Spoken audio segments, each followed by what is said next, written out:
सिद्धिभ्यः ॐ नमः सिद्धिभ्यः ॐ नमः सिद्धिभ्यः। ज्ञानलक्ष्मी घनाश्लेष प्रभवानन्दननन्दितं निष्ठितार्थमजं नौमि परमात्मानमव्ययम्। आचार्य शुभचंद्र देव विरचित यह ज्ञानार्णव ग्रंथराज, जिसमें ध्यान करने के, जाप करने के अनेक अनेक तरीके आपको बताए जा रहे हैं। पंच परमेष्ठि पर आधारित ही यह सभी ध्यान के तरीके हैं।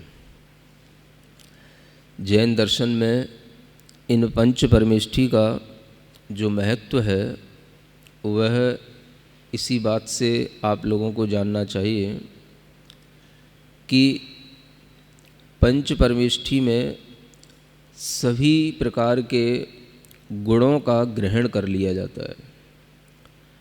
जो भी हम आत्म उन्नति की साधना करते हैं और आत्म उन्नति के लिए जो कुछ भी हमारे सामने उपाय आते हैं और उन उपायों के माध्यम से जो हमें फल मिलता है, वह दोनों ही प्रकार की चीज़ें पंच परमेष्ठि में समाहित हो जाती हैं।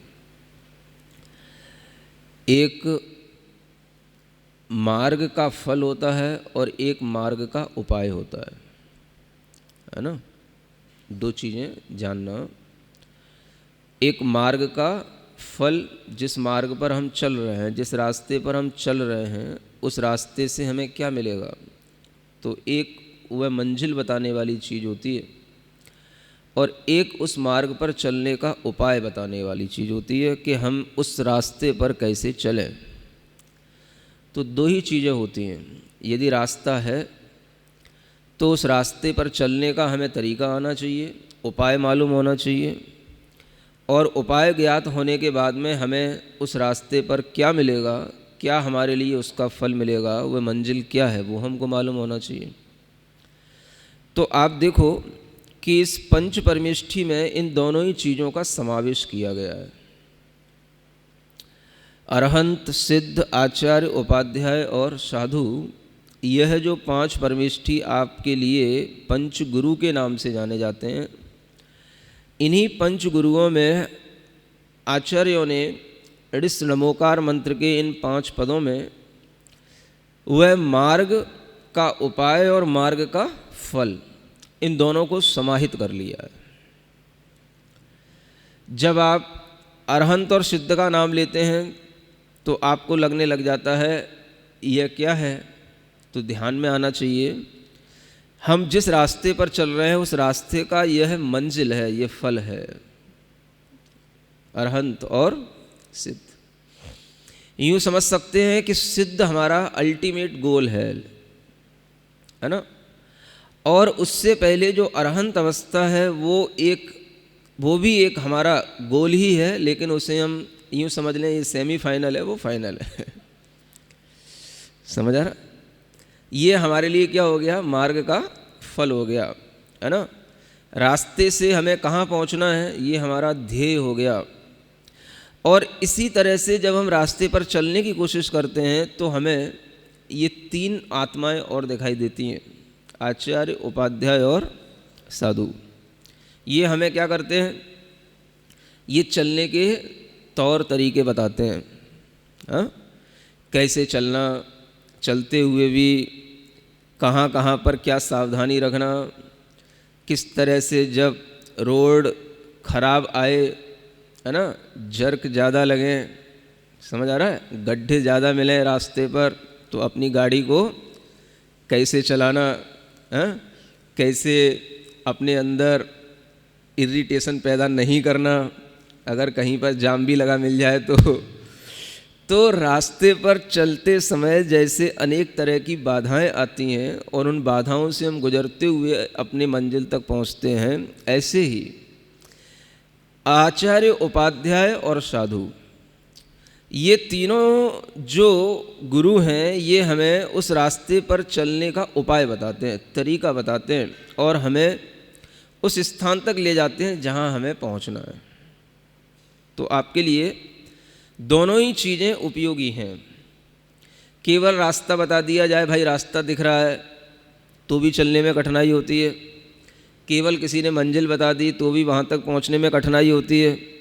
और अगर उस रास्ते पर हम चलना भी शुरू कर दें और कोई सहारा देने वाला ना हो तो भी पहुँचने में कठिनाई होती है। समझ आ रहा?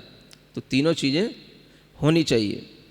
तो एक तो मार्ग है और एक मार्ग का उपाय है और एक मार्ग का फल है। मार्ग तो है, अनादिकाल से है, मोक्ष मार्ग है, ठीक है ना। और उस मोक्ष मार्ग की ही बात की जा रही है, अभी संसार मार्ग की बात नहीं है, क्योंकि वो तो आप उससे चिर परिचित हैं ही हैं। तो मोक्ष मार्ग है तो मोक्ष मार्ग का उपाय भी है और मोक्ष मार्ग का कुछ ना कुछ फल भी है। तो फल क्या है? जो अरहंत और सिद्ध अवस्था है, यह जो आत्मा की एक दशा है या स्टेज है, वो कहलाती है उसका फल, है ना। अरिहंत अवस्था एक फाइनल होने से पहले की एक अवस्था है जो आपको क्रॉस करके ही फाइनल स्टेज में पहुंचना है। समझ आ रहा है? कई लोग तो, हमें बड़ा आश्चर्य होता है जब पूजा करते करते ज़िंदगी निकाल देते हैं, उन्हें यही पता नहीं होता है कि अरिहंत ही सिद्ध बन जाते हैं कि अरिहंत अलग होते हैं कि सिद्ध अलग होते हैं। अरे भाई, है ना, ऐसे भी लोग होते हैं। तो इन्हें अभी ये भी विश्वास नहीं होता है कि तीर्थंकर महावीर भगवान सिद्ध हैं कि अरिहंत हैं। समझ आ रहा है?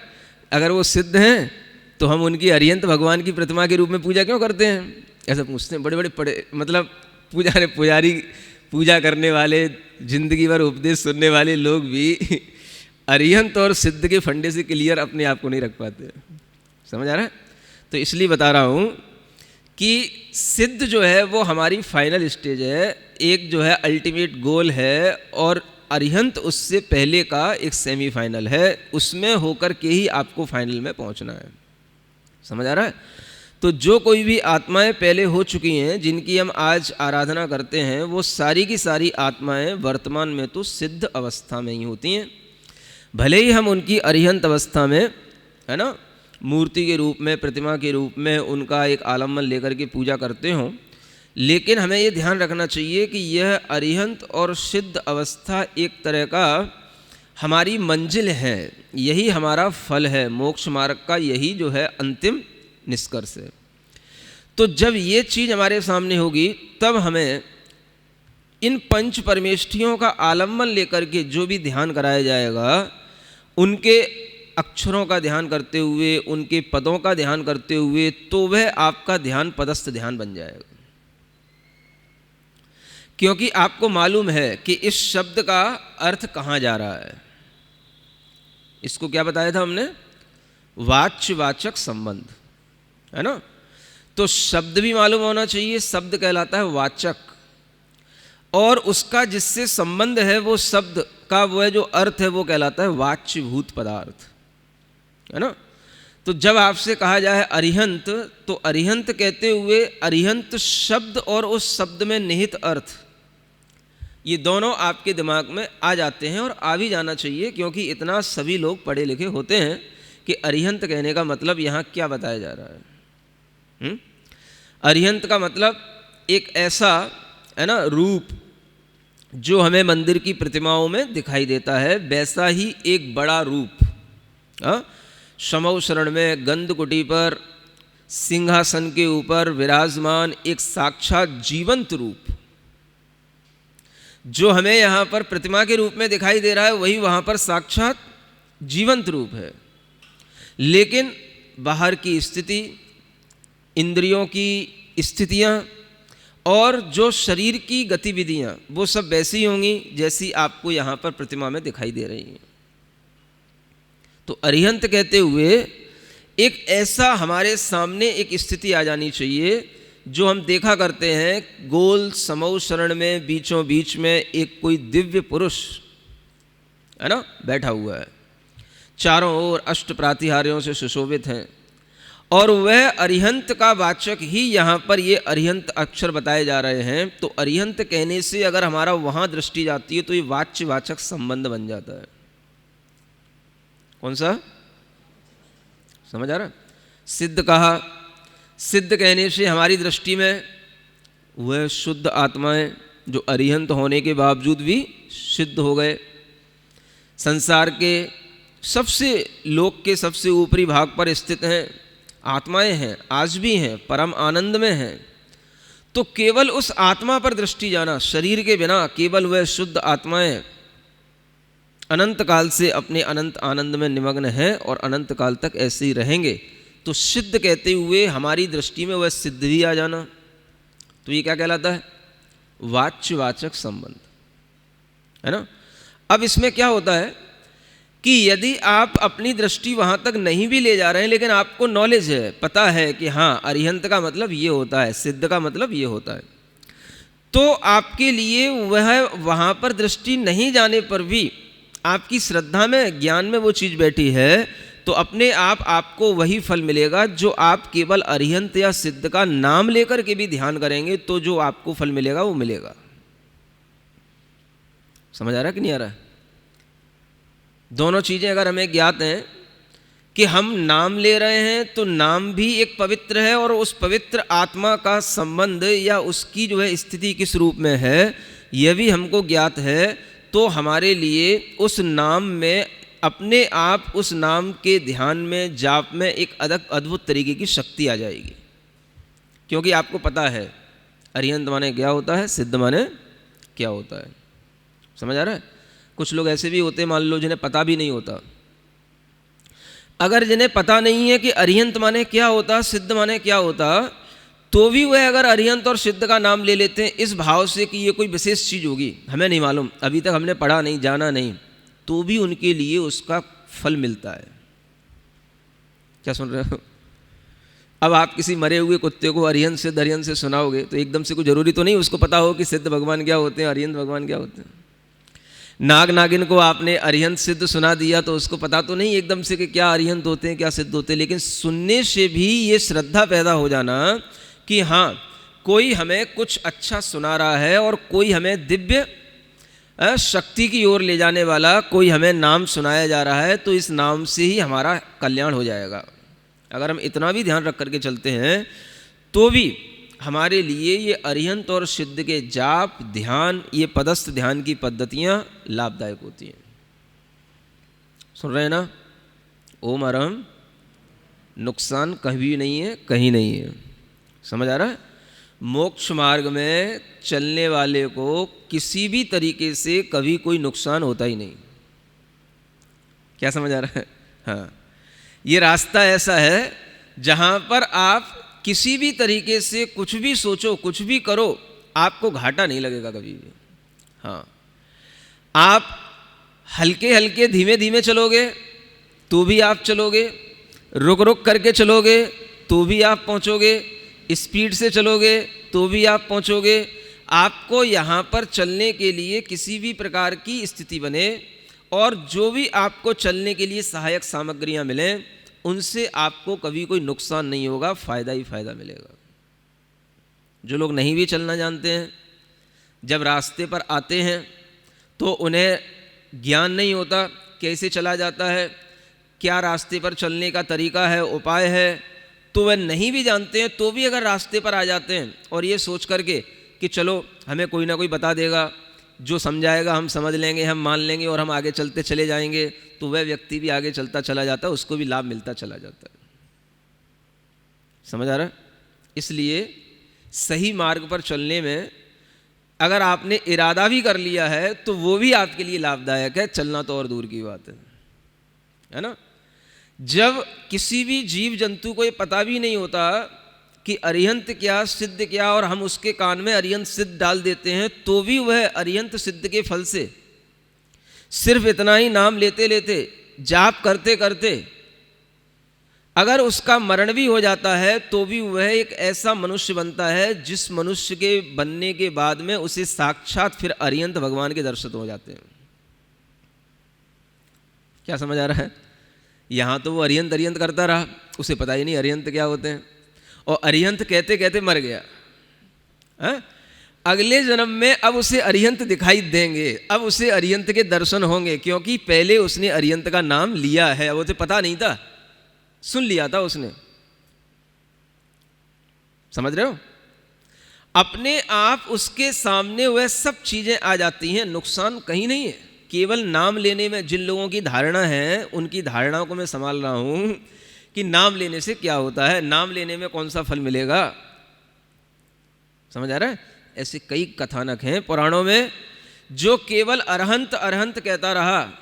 समझ आ रहा है? णमो अरिहंताड़म कहता रहा, एक सामान्य सा लकड़हारा, एक किसान, और उसको जो है मुनि महाराज ने एक मंत्र दे दिया, बस नमो अरहंताड़म बोलता रहा, और बोलते बोलते बस हर समय बोलता रहा, उसे पता ही नहीं क्या होता है।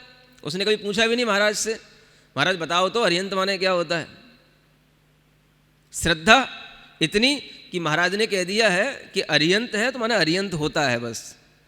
तो हर काम में बस नमो अरिहंताड़म नमो अरिहंताड़म नमो अरिहंताड़म, बस इतना ही रटता रहता था। कुछ खो गया तो नमो अरिहंताड़म, पत्नी ने चिल्ला दिया तो नमो अरिहंताड़म, कुछ काम बिगड़ गया तो नमो अरिहंताड़म, कुछ अच्छा मिल गया तो नमो अरिहंताड़म, कहीं पर गिर पड़ा तो नमो अरिहंताड़म, कहीं पर मर गया तो मरते मरते भी नमो अरिहंताड़म। बस इससे ज्यादा उसने क्या स्वरूप समझा था बताओ हमें? इससे ज्यादा तो उसे कुछ पता ही नहीं था कि अरिहंत क्या होते हैं। आपसे कुछ कहो कि भाई कुछ पढ़ लो, पहले आप उसका अर्थ बताओ। नहीं समझ आ रहा? आपसे कहो नमो अरिहंताड़म बोलो, मान लो आपने कभी नहीं सुना हो और हम आपसे कहें नमो अरिहंताड़म बोलो, तो आप बोलने से पहले इसका मतलब तो बताओ क्या होता है। नमो अरिहंताड़म मतलब क्या होता है? अरे होगा कुछ भी?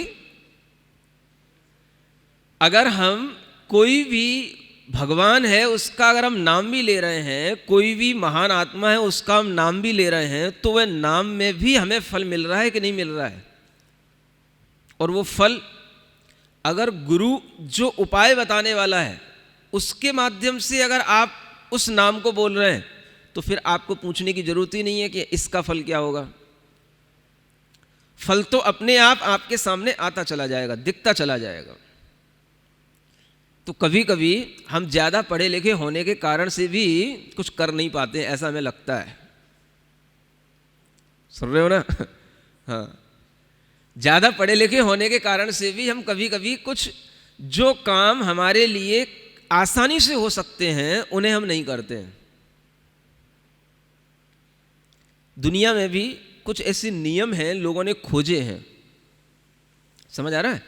उनमें एक जैसे ब्रह्मांड की कोई चीज़ों को समझ करके, ब्रह्मांड की एनर्जी को समझ करके कुछ ऐसे नियम लोगों ने कुछ बनाए हैं शास्त्रों को देख करके और लोगों की मानसिकताओं को देख करके। उनमें एक नियम आता है law of less effort. Law of less effort, सुन रहे हो? हाँ, जितनी भी आपको अच्छी चीज़ें मिलेंगी, जो भी आप जिंदगी में जिन चीज़ों को प्राप्त करना चाह रहे हैं, जो भी आपके सामने आ रहा है, अगर वहाँ पर आप बहुत ज़्यादा स्ट्रगल कर रहे हैं, बहुत ज़्यादा आप अपने आप को परेशान कर रहे हैं, समझो कि वो चीज़ें आपके लिए नहीं है, आप उनसे ज़रूरत से ज़्यादा परेशान हो रहे हो। ये कहता है वो लॉ ऑफ लेस एफर्ट। समझ आ रहा है? आप पहले बहुत इजी वे में आ जाओ। जितना आप इजी वे में होगे, जितना आपकी थिंकिंग इजी होगी, जितना आपके एफर्ट इजी होंगे, उतना ही आपको बहुत जो प्रीशियसली चीज़ें हैं वो सब आपको मिलेंगी। और लोग ये जानते हैं कि हम जितना ज़्यादा मेहनत करेंगे उतना ज़्यादा कीमती चीज़ें हमारे सामने आएंगी। अब ये उल्टे सिद्धांत हैं, समझ आ रहा है? ये स्पिरिचुअलिटी के लॉ कहलाते हैं, हाँ, जो अलग तरीके से चलते हैं। और ये बात सही भी है। जब मैंने सुना कि भाई दुनिया में लोगों ने ऐसा भी एक नियम खोज लिया, तो मुझे बड़ा आश्चर्य हुआ। मैंने कहा ये तो बिल्कुल ही जो है मोक्ष मार्ग का ही नियम है, लॉ ऑफ लेस एफर्ट। कुछ करना ही नहीं। जितना आप एफर्ट कम करते चले जाओगे, जितना आप अपने आप को बिल्कुल इजी वे में ढालते चले जाओगे, उतना ही आप और ज़्यादा भीतर से सब कुछ पावरफुल भी होते जाओगे और सब कुछ गेन भी करते चले जाओगे। समझ आ रहा है? अब इस स्पिरिचुअल लॉ को सामने वाला आपकी जिंदगी से कनेक्ट करके आपको बताता है, तो आपको अपनी जिंदगी में उसे अप्लाई करने में तब आपको विश्वास होता है कि हाँ भाई ऐसा करना ठीक है। वो सामने वाला तो आपको केवल इतना बताएगा कि जब आपको किसी भी चीज़ से ज़्यादा स्ट्रगल करना हो रहा हो, है ना। मान लो कोई बच्चा है, पढ़ रहा है ना। अब पढ़ते पढ़ते मान लो आईएएस बनना चाह रहा है वो, आईएएस बनने के लिए उसने एग्ज़ाम दिया। फर्स्ट एग्ज़ाम में वो प्री पास कर गया, दूसरे में मेंस पार कर गया, है ना। अब मेंस के बाद में अब वो 3 साल से अटक रहा है वहीं पे, अब नहीं आगे बढ़ पा रहा, इंटरव्यू नहीं पास हो पा रहा उसको। समझ आ रहा है? अब 3 साल हो गए, 2 साल पहले के हो गए, 5 साल हो गए, अब वो परेशान हो रहा है। भाई थोड़ा सा समझने की कोशिश करना है कि चीज़ें हमें वह जो मिल रही हैं वो बड़ी आसान तरीके से मिलेंगी। अगर हम परेशान होकर के जो हमने सोच लिया है उसे पाने की कोशिश करेंगे तो वह हमारे लिए कई बार समय और शक्ति, धन, इन सब चीज़ों का एक तरीके से नुकसान होने लग जाता है उसमें। अब ये चीज़ कब समझ में आएगी? हमने तो अपना गोल बना लिया, हमने तो अपना सोच लिया, हमें तो ये करना ही है, चाहे 5 साल लगें चाहे 10 साल लगें, तो कर लो। कई लोग होते हैं जब अपने गोल को अचीव नहीं कर पाते हैं तो फिर फ्रस्ट्रेट हो जाते हैं भीतर से, सुसाइड कर लेते हैं, डिप्रेशन में चले जाते हैं। लेकिन उसी के ही पैरेलल में कुछ और भी ऐसी चीज़ें हैं जिस पर तुम्हें ध्यान देना चाहिए और उस पर ध्यान देकर के भी तुम आगे बढ़ सकते हो। लाइफ कहीं और भी तुमको ले जाना चाह रही है, लेकिन आप हो कि उसी एक चीज़ पर अपनी जिद किए हुए हो, तो कभी कभी जिद भी नुकसानदायी होती है। समझ आ रहा है? हाँ। अब बच्चों को हमेशा यही सिखाया जाता है, बस हमेशा एक जिद बना लो, एक जज्बा रखो, तभी आप कुछ प्राप्त कर पाओगे। समझ आ रहा है? तो जितने भी मोटिवेटर होते हैं वो सब उसको एक लाइन में ले जाते हैं, उसके जो साइड इफेक्ट आ रहे हैं वो नहीं बताते हैं। जबकि यह जो लॉ ऑफ लेस एफर्ट है ये यही बताता है कि आप चीज़ों को बड़े आसान तरीके से करें, और जितना आप आसान तरीके से करते चले जाएंगे वो चीज़ें आपके लायक यदि होंगी तो आपको मिलती चली जाएंगी। समझ में आ रहा है? एक मजदूर भी सुबह से शाम तक काम करता है, और एक किसी कंपनी का मैनेजर होता है, वो भी सुबह से शाम तक कंपनी में बैठा काम करता है। सुन रहे हो? काम ज़्यादा कौन करता है? काम ज़्यादा कौन करता है? मेहनत ज़्यादा कौन कर रहा है? मजदूर कर रहा है। और आमदनी किसको ज़्यादा हो रही है? पैसा किसको ज़्यादा मिल रहा है? समझ आ रहा है? ये होता है लॉ ऑफ लेस एफर्ट। धर्म के मार्ग में भी जैसे जैसे आप आध्यात्मिक होते चले जाओगे, आचार्य कहते हैं इस लॉ को आप अप्लाई करो। ये लॉ यहीं से निकला है, भाषा इसकी अलग है। जब हम इसको लॉ ऑफ लेस एफर्ट कहते हैं तब तो आपको समझ में आता है, और जब हम कहते हैं भाई बिल्कुल सहज अपने चैतन्य ज्ञान में लीन हो जाओ, तो आपको लगता है ये कठिन काम है, ये कोई दूसरी आध्यात्मिक भाषा बताई जा रही है। अरे वही तो चीज़ है, सहज हो जाओ। जो आपके सामने आ रहा है उसे सहज स्वीकार करते चले जाओ। जो आपके सामने स्थितियां बन रही हैं उनसे आप सहजता में उसको फेस करते चले जाओ, स्ट्रगल मत करो ज़्यादा। तो चीज़ें जैसी आ रही हैं वैसी ही अगर आपके काम की होंगी तो आपके पास रहेंगी, और नहीं तो आपके साथ से सामने से चली जाएंगी। किसके कारण से? Law of less effort. इसको हर जगह अप्लाई करना चाहिए। समझ आ रहा है? जब आपके लिए किसी भी तरीके की कोई भी मानसिक स्थिति खराब होने लगे, आप परेशान होने लगे, तो आप जो है उस समय पर सबसे ज़्यादा ये सोचते हैं कैसे इसको हैंडल करूं, कैसे इसको संभालूं, कैसे इसको जो है बहुत जल्दी अपने सामने से दूर करूं। तो उस परेशानी में जो आप ये स्ट्रगल कर रहे हैं, यही स्ट्रगल आपके लिए बाधा बनता चला जाता है, और आप गलत कर जाएंगे। आपके डिसीजन उस समय पर गलत होंगे। आप जो भी करेंगे उसका परिणाम आपके लिए प्रतिकूल आएगा, क्योंकि आप उस लेस एफर्ट की पोजीशन में नहीं है। जो हो रहा है उसे थोड़ा सा देखने की कोशिश करो, उसे थोड़ा सा शांति से समझने की कोशिश करो, उसके लिए थोड़ा सा समय दो जाने के लिए, क्या जाने के लिए? जो परिस्थिति आई है उसे वापस जाने का भी तो समय दो। नहीं समझ आ रहा है? जो कोई भी चीज हो, चाहे वो कोई आपके सामने कोई टेंशन आई हो, कोई बीमारी आई हो, चाहे वो कोई आपके सामने इकोनॉमिक की प्रॉब्लम आई हो, कोई भी चीज हो, जो चीज आई है वो जाएगी। आप अगर उसको ज्यादा स्ट्रगल करके पकड़ के और उसको ज्यादा फेस करके, ज्यादा उससे लड़ करके उसे दूर करने की कोशिश करोगे तो वो ज्यादा और ज्यादा परेशानी के सामने आपके ऊपर इंपैक्ट डालेगी। ये लॉ है, लॉ ऑफ लेस एफर्ट। समझ आ रहा है? यही तो लॉ है। साधु हमेशा बताता है, साधु इसी में जीता है। क्या समझ आ रहा है? जो भी कर्म के उदय आपको आ रहे हैं, जो भी आपको अच्छा बुरा कैसा भी समय आ रहा है, उसको आप कर्म का फल मान करके शांति से निकल जाने दो। निकल जाएगा, वो जो आया है वो चला जाएगा। और अगर कोई चीज बाहर से आई है तो बाहर से ही चली जानी चाहिए। नहीं समझ आ रहा है? अगर वो रोकने की आपने कोशिश की तो वो रुक गया तो वो आपके लिए नुकसानदायक हो सकता है। नहीं समझ आ रहा है? मान लो आपको बुखार आया, जुकाम हो गया, बाहर से आया था ना, तो आया तो चला भी जाना चाहिए है?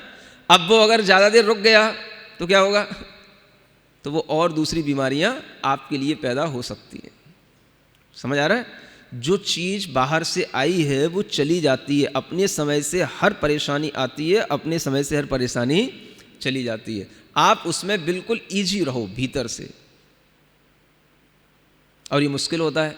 अब उस समय पर मेंटल पीस की स्टेट होना, क्या समझ आ रहा है?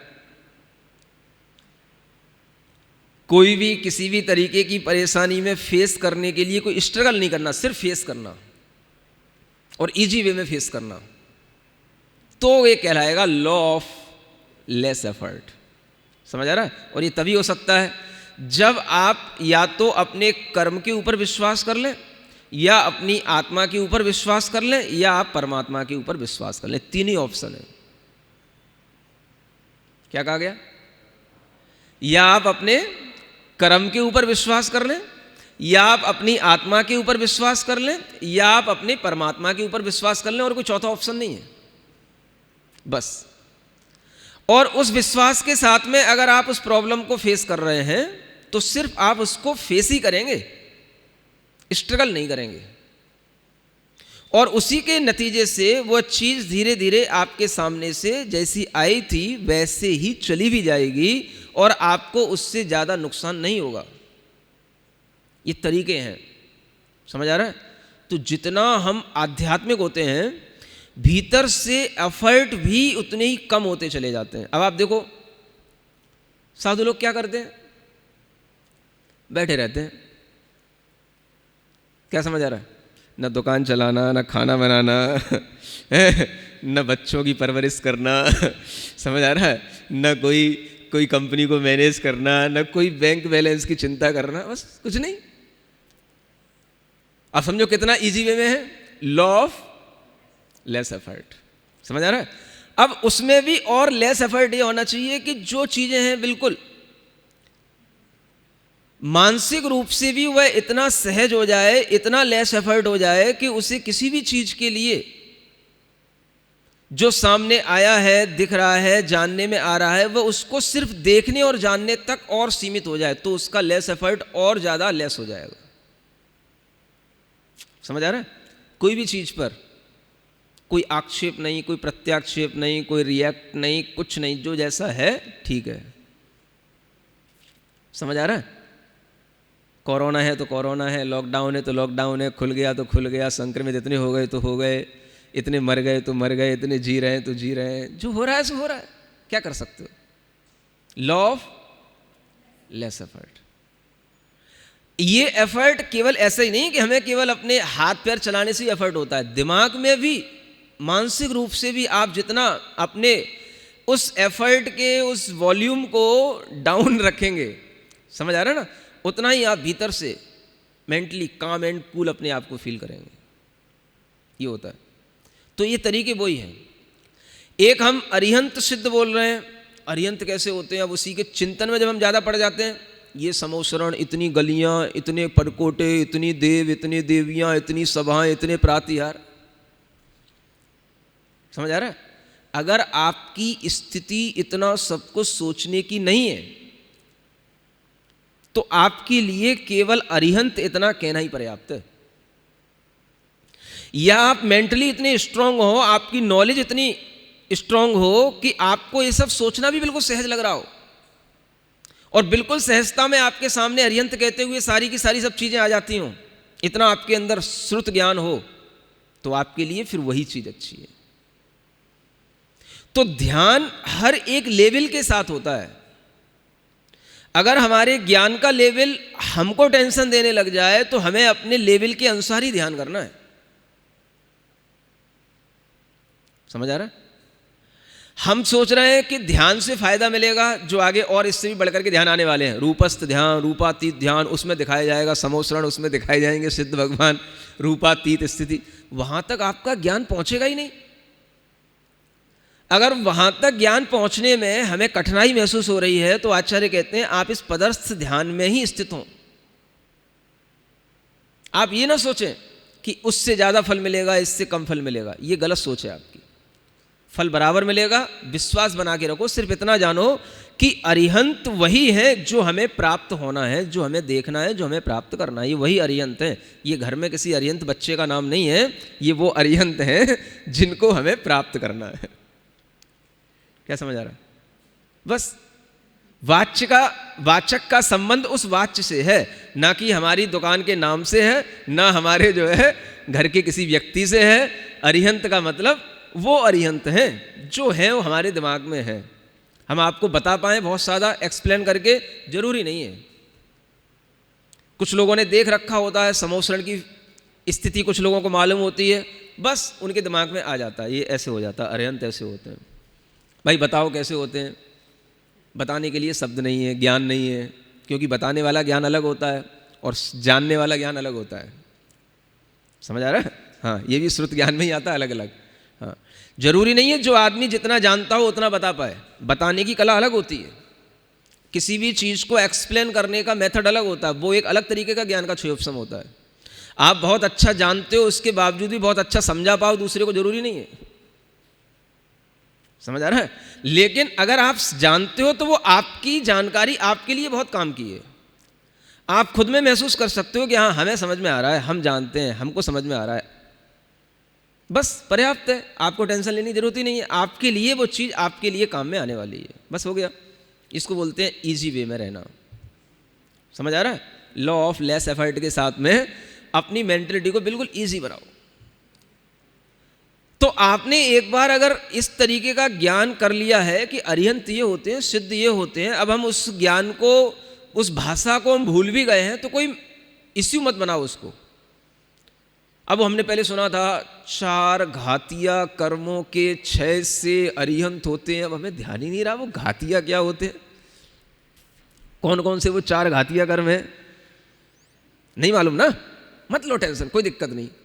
आपको इतना तो ध्यान है कि हाँ कुछ कर्म के क्षय हो जाने से वो एक ऐसी अवस्था बनती है जो केवल ज्ञान की अवस्था होती है, ज्ञान आनंद की अवस्था होती है। बस इतना सा ध्यान रखो, हो गया बस काम। ज़्यादा आपको सुनाने की भी ज़रूरत नहीं और ज़्यादा आपको समझने की भी ज़रूरत नहीं। आपको बस इतना ही पता होना चाहिए कि अरिहंत कहने से हम कहाँ पहुँचने वाले हैं या कहाँ पर हमारा लक्ष्य कर रहा है, बस। समझ आ रहा है? तो आचार्य कहते हैं अगर आप इस तरीके से भी ध्यान रख करके अरिहंत का भी जाप करोगे तो भी आपका धर्म ध्यान होगा, आपके कर्मों की निर्जरा होगी और आप भी अरिहंत दशा को प्राप्त कर लोगे और आपको साक्षात अरिहंत के भी दर्शन होंगे। समझ आ रहा है? एक लकड़हारा केवल नमो अरिहंताणम बोलते बोलते मर भी जाता है तो भी अरिहंत बोलते बोलते मर जाता है। उसके पुण्य से वह अगले जन्म में क्या बन जाता है? समझ आ रहा है? एक ऐसा सुंदर सा मतलब मनुष्य बनता है सेठ के रूप में कि उसको फिर जो है अगले ही जन्म में भगवान का समोसरण मिल जाता है और समोसरण में जाकर के उसे वह अरिहंत साक्षात दिख जाते हैं और उन्हीं के समक्ष वह फिर से वह साधु अवस्था को प्राप्त हो जाता है, खुद वैसा ही करने के लिए तपस्या करने बैठ जाता है और खुद भी अरिहंत बन जाता है। समझ आ रहा है? बस इतना सरल से तो मोक्ष मार्ग है। हाँ, बहुत सरल है, बहुत सुलभ भी है। आचार्य समंतभद्र महाराज ने लिखा श्रायस पथम सुलभस। समझ आ रहा है? सुलभ है बहुत ही। तो सुलभ भी है और सरल भी है, सहज भी है। उसे हम कठिन बना तब लेते हैं जब हम अपने ज्ञान से जरूरत से ज़्यादा कुछ ना कुछ सोचते हैं और जरूरत से ज़्यादा अपने ज्ञान का उपयोग करते हैं। क्या समझ आ रहा है? अन्यथा जिस मार्ग से त्रियंचों का कल्याण हो रहा हो, नाग नागिन सूकर कुत्ते ये सब जो है कल्याण को प्राप्त हो रहे हो, सबके जो है भविष्य उज्जवल हो रहे हो, और वहां मनुष्य बैठा बैठा अपना भविष्य उज्जवल नहीं बना पा रहा, कहीं ना कहीं कमी किसकी है? समझ में आ रहा है ना? है? चोर सुलझ रहे हैं, वैश्याओं के घर जाने वाले व्यसनी लोग सुलझ रहे हैं, चोर सुलझ रहे हैं। समझ आ रहा है? पापी से पापी जीवों का उद्धार हो रहा है, और यहां पुण्यात्मा जी काय का संघर्ष कर रहा है। कहीं ऐसा हो गया तो, वैसा हो गया तो, ये अभव्य है कि वो अभव्य है। समझ आ रहा है? जितना ज्यादा पढ़ेगा उतना ही ज्यादा दिमाग खराब करेगा। सोचो कितना सरल धर्म है, कितने सरलता के साथ में धर्म के माध्यम से लोगों के उद्धार हुए हैं, उन जीवों के कथानक बताए गए हैं, और आज ज्ञानी पढ़ पढ़ के उलझ रहे हैं। छेड़ाला पढ़ो तभी समझ में आएगा। मुनि महाराज भी 9वें ग्रह तक तपस्या करके पहुंच जाते हैं, सम्यक ज्ञान नहीं होता है। छेड़ाला पढ़ने से होगा, आत्मज्ञान करोगे तब होएगा। कर लो आत्मज्ञान, मुनि महाराज से दूर हो जाओ, मुनि महाराज की निंदा करने लग जाओ, मुनि महाराज के दर्शन करना बंद कर दो, आत्मज्ञानी बन जाओ, ठीक है, तुम्हारा कल्याण हो जाएगा। समझ आ रहा है? ये पढ़े लिखे लोगों ने जो सरल था बिल्कुल मार्ग, अब उसको अपने लिए ही और कॉम्प्लिकेटेड कर लिया। अब ये उनकी ही कॉम्प्लिकेशंस उन्हीं को परेशान करेंगी, और कोई परेशानी नहीं होने वाला है इसमें। समझ आ रहा है? अब आपने इतना उसको कठिन बना दिया, उनके दर्शन नहीं करना, ऐसे पूजन नहीं करना, ऐसे आरती नहीं करना, ये नहीं करना, वो नहीं करना। समझ आ रहा है? इतना ज्यादा जितना हम उसको कठिन बनाते चले गए, हम समझ रहे हैं हम ज्ञानी होते जा रहे हैं, और आप अपने आप से भीतर से बहुत दूर हटते चले जा रहे हैं। आप धर्म ध्यान से बहुत दूर हटते चले जा रहे हैं, ये पता नहीं है। क्योंकि ध्यान का मतलब ही होता है, बिल्कुल इजी वे में जो होता है वो ध्यान होता है। ध्यान में कोई मस्तिष्क पे बल नहीं पड़ना पड़ता है। समझ आ रहा है? कि ध्यान करते हुए आपके माथे पे बल पड़ रहा हो कि हम भाई बड़ा ध्यान कर रहे हैं, बहुत कंसंट्रेशन कर रहे हैं। समझ आ रहा है? जैसे बच्चे करते हैं, मुझे पढ़ा नहीं जा रहा है तो मैं कैसे याद करूं कि ऐसा करूं कि वैसा करूं। ये कोई ध्यान के तरीके थोड़ी ना। ध्यान तो बिल्कुल इजी वे में, पीसफुल वे में, जितना आपका भीतर से मन हृदय जितना शांत होगा उतना ही वह आपके चेहरे पर आएगा, तो आपका चेहरा भी शांत होगा, ध्यान के समय पर मन भी शांत होगा। तो ध्यान में कष्ट कहाँ है? कष्ट तो ध्यान नहीं करने में है। क्या समझ आ रहा है? Law of less effort. ध्यान में कष्ट नहीं है, कष्ट ध्यान नहीं करने में है। हाँ, ध्यान नहीं करोगे, कहीं ये सोचोगे, कहीं वो सोचोगे, कहीं इसमें मन लगाओगे, उसमें मन लगाओगे, परेशान होगे। ये आपके एफर्ट चल रहा है। और लॉ ऑफ लेस एफर्ट, अरहंत अरहंत अरहंत अरहंत ओम अरहम नमः ओम अरहम नमः ओम अरहम नमः। बस पगला कहीं का, इससे मोक्ष होएगा क्या? ओम अरहम नमः। हाँ, हो जाएगा। किसने कहा? बोले महाराज ने कहा। पक्का विश्वास? बोले पक्का विश्वास। चल हो जाएगा, पक्का हो जाएगा, कोई चिंता की बात नहीं। विश्वास तो कर। दुनिया का ज्ञान ले रहा है। आज तक ये नहीं किया, वो नहीं किया, ये हो गया, वो हो गया, नौवे ग्रहवे की, ये द्रव्यलिंगी, ये भावलिंगी। अरे पगलो, कब समझोगे तुम कि धर्म कितना सरल है? धर्म किस विश्वास के साथ चलता है? पंच परमेष्ठी का विश्वास, पंच परमेष्ठी के प्रति आस्था पैदा नहीं हुई और तुम आत्मज्ञान की बातें करते हो। समझ आ रहा है? ये कोई आत्मज्ञान फात्मज्ञान कुछ भी नहीं है तुम्हारे पास में। दुनिया को बेवकूफ़ बना रहे हो, खुद बेवकूफ़ बन रहे हो, और कुछ नहीं। जिसको पंच परमेष्ठी पे आस्था नहीं, जो साधु का नाम लेने में हिचकिचाता है, जो नमो लोए सब्ब साउड़म नमोकार का पद बोलने में डरता है, वो क्या आत्मज्ञानी रखेगा अपने पास में? ऐसे ऐसे लोग हैं। समझ आ रहा है? तो ये सोचो कि इन लोगों ने अपने ज्ञान को कितना कठिन बना लिया है, जटिल बना लिया है, और अपने आप को ज्ञानी कहते हैं। धर्म इतना कोई कठिन है ही नहीं, इतना सरल है। आचार्य कह रहे हैं, अगर आपने जैसे मान लो कल आपको 200 बार जाप कराया, समझ आ रहा है, आपको एक उपवास का फल मिल गया। आपको लगा कि हमने एक उपवास में जितनी कर्म की निर्जरा होती थी वो हमने 15 मिनट में कर ली। समझ आ रहा है? अब क्या इसमें आपको टोटा लग गया? इससे बढ़िया बिजनेस क्या होगा ये बताओ मैं, है? अपने कर्मों का नाश करने के लिए अगर कहा जा रहा है कि आप 15 मिनट में आपने 200 बार अरहत सिद्धाचार्य उपाध्याय सर्व साधुभ्यो नमः जाप करके आपने एक जाप कर लिया 15 मिनट में, आपका क्या टोटा लग गया? आपको अगर लग रहा है कि हमारा मन 200 बार में शायद 100 बार ना लगा हो, 20 बार ना लगा हो, एक बार फिर कर लो 15 मिनट के लिए। नहीं समझ आ रहा?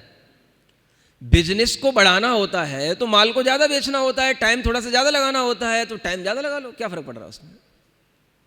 हाँ? अगर आपको ये मंत्र कठिन लग रहा हो तो आचार्य आपके लिए सब तरीके के मंत्र दे रहे हैं।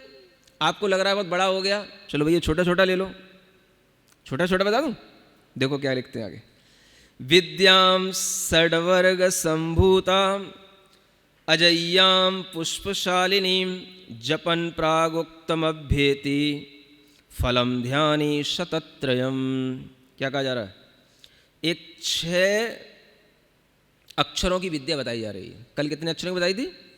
16 अक्षरों की। आज बताते हैं 6 अक्षरों की। 6 अक्षर कौन से हैं? अरहंत सिद्ध, ये 6 अक्षर है। हो गए ना 6 अक्षर? बस अब नमो मत लगाओ, बोलने में कठिनाई हो रही है, चलो सब्ब साहू तक तुम्हें परेशानी होती, मत बोलो सब्ब साहुड़म। चलो ठीक है, तुम अपना कल्याण करना चाहते हो ना, चलो अरहंत सिद्ध ही बोलो। हैं? आचार्य उपाध्याय साधु बोलने में तुम्हें कठिनाई होती है, चलो मत बोलो। समझ आ रहा है? तुम्हें जो अच्छा लगे करो तो कुछ। अरहंत सिद्ध क्या कहते हैं? ये 6 अक्षरों से उत्पन्न हुई विद्या का 300 बार जाप करने वाला मनुष्य एक उपवास के फल को प्राप्त कर लेता है। समझ आ रहा है?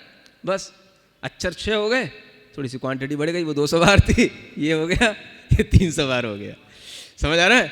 अब आपको मान लो अरहंत सिद्ध में अच्छा लग रहा है तो आप 300 बार अरहंत सिद्ध का जाप करो, आपको एक उपवास का फल मिल जाएगा। विश्वास करके चलो, बस ठीक है, हमारा काम हो गया। क्या समझ आ रहा है? हमारी कर्म की निर्जरा हो गई। अब आपको और ज्यादा चाहिए, और ज्यादा बात कर लो। एक बार करने से एक उपवास का फल मिलता है, हमने अच्छे से नहीं कर पाया होगा, चलो हम दूसरी बार फिर कर ले रहे हैं। हम भगवान हमें ज़्यादा उपवास का फल नहीं चाहिए, लेकिन ठीक है, अब हमें करने में मतलब हमको अच्छा लगना चाहिए, बस ये है, बस आनंद आना चाहिए, हो जाएगा। अगर इस तरीके से भी आप चलते रहे तो ये पदस्थ ध्यान है, लॉ ऑफ लेस एफर्ट। अब आप कहोगे इसमें क्या मजा आ रहा है, क्या ध्यान हो रहा है? कुछ करवाओ तो। क्या करवाएं? मेहनत करवाएं? हैं? फावड़ा लेकर के कहीं जमीन खुदवाएं, तब उसमें से महावीर भगवान निकलवाएं, तब लगेगा कि हाँ कुछ ध्यान, कुछ कर रहे हो। अरे भाई, लॉ ऑफ लेस एफर्ट। जितना कम करोगे, जितना शांत रहोगे, जितना कुछ नहीं करोगे, ये करते करते भी धीरे धीरे उस स्थिति में ले जाने वाले हैं जब कुछ नहीं करना। माँ चिट्ठे, चेष्टा करो ही मत, कुछ भी मत करो, सोचो ही मत, माँ चिंते, वहां तक पहुंच जाते हैं तो वो और ज्यादा ध्यान की बड़ी स्थिति हो जाती है, वो शुक्ल ध्यान की स्थिति हो जाती है। समझ आ रहा है? तो ऐसे करके हम इस लॉ ऑफ लेस एफर्ट की ओर ही चलते चले जाते हैं। लेस से लेस होता ही चला जाता है एफर्ट। जितना जितना ध्यान में आप चलते चले जाओगे, आगे आगे एफर्ट कुछ नहीं है और फ्रूट सबसे ज्यादा है। नहीं समझ आ रहा है? हाँ, ये भी बात है एफर्ट ज़्यादा होंगे तो फ्रूट्स कम मिलेंगे, और एफर्ट कम होंगे तो फ्रूट्स ज़्यादा मिलेंगे। केवल ज्ञान से पहले कोई एफर्ट नहीं होता, बिल्कुल एकाग्र हो जाता है शुक्ल ध्यान में, पता ही नहीं पड़ता कि हम कहाँ हैं, बस एकदम से केवल ज्ञान हो गया, खुल गए सब दरवाजे, कट गए सभी कर्म। समझ आ रहा है? हाँ, एफर्ट कब है? धर्म ध्यान में एफर्ट है। अभी हम आपको इतना बुलवा रहे हैं, ये मंत्र बोलो, अरहंत सिद्ध बोलो, ये एफर्ट है, ये करना पड़ेगा, इतना एफर्ट तो करना पड़ेगा। और ये भी धीरे धीरे और कम होता चला जाएगा, जैसे जैसे आपके ध्यान में स्थिरता बढ़ती चली जाएगी, आप आगे आगे के ध्यान करोगे और ज़्यादा एफर्ट कम होता चला जाएगा। तो लोग ये ना सोचें कि एफर्ट करने का नाम ध्यान नहीं है, कि एफर्ट हमें तब करना पड़ता है जब हम उस ध्यान के एफर्टलेस स्थिति तक पहुंच नहीं पाते, उससे पहले हमें कुछ एफर्ट उसी तरीके के करने पड़ते हैं, उसके बाद में एफर्टलेस स्थिति आ जाएगी। नहीं समझ आ रहा? आप गाड़ी तो चलाते हो ना? हमने तो सुना है गाड़ी चलाने पर कुछ करना नहीं पड़ता, बैठे रहना पड़ता है। बैठ जाओ, आपके गैरेज में गाड़ी खड़ी है, बैठ जाओ। नहीं समझ आ रहा? मैंने तो आज तक ये देखा है, सड़कों पे गाड़ी चलाने वाला उस गाड़ी पे बैठा रहता है, वो गाड़ी दौड़ती रहती है। कहीं समझ आ रहा है? अब वो यही तो देखेगा सोचने वाला, ध्यान में कोई एफर्ट नहीं होता, ध्यान तो बिल्कुल एफर्टलेस होता है, होता तो है, लेकिन तुझे वहां तक पहुंचने के लिए कोई एफर्ट करना है कि नहीं करना? अरे फिर एफर्ट किया तो ध्यान क्या रहा? तो ये सिखाते हैं आज के मेडिटेशन करने वाले मोटिवेटर। समझ आ रहा? अरे जब तक तू गाड़ी गैरेज से निकालेगा नहीं, उस पर बैठेगा नहीं, किक मारेगा नहीं, है कुछ तो करना पड़ेगा। चल भाई किक नहीं मारनी, कुछ चाबी तो लगानी है, कुछ एक्सीलेटर तो दबाना, कुछ तो करना, कुछ तो उसको स्पीड देना, कुछ तो गियर डालना।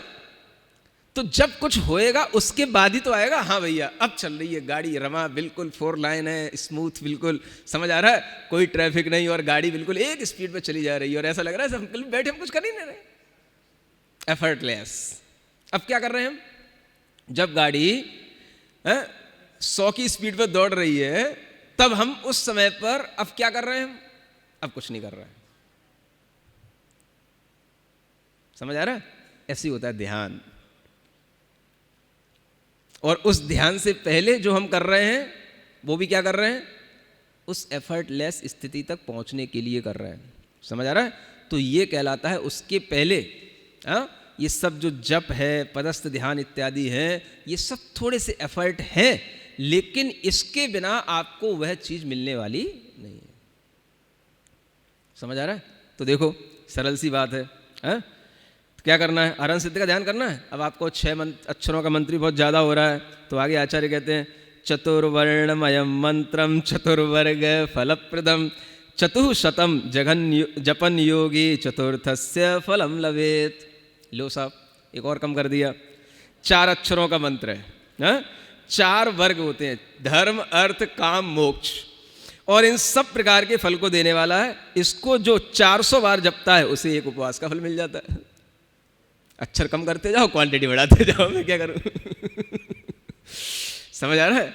अरहंत सिद्ध का करना है, आप चूज कर लो, 300 बार कर लेना, केवल अरहंत अरहंत अरहंत अरहंत करना है, 400 बार कर लो, बस सब भूल जाओ, एक उपवास का फल मिल जाएगा आपको। समझ आ रहा है? तो इस तरह से भी ये ध्यान होते हैं, जाप होते हैं। आपको आगे आगे ऐसे जाप और ध्यान कराएंगे, तो आज के लिए इतना ही पर्याप्त है। वो ध्यान अलग से करते हैं।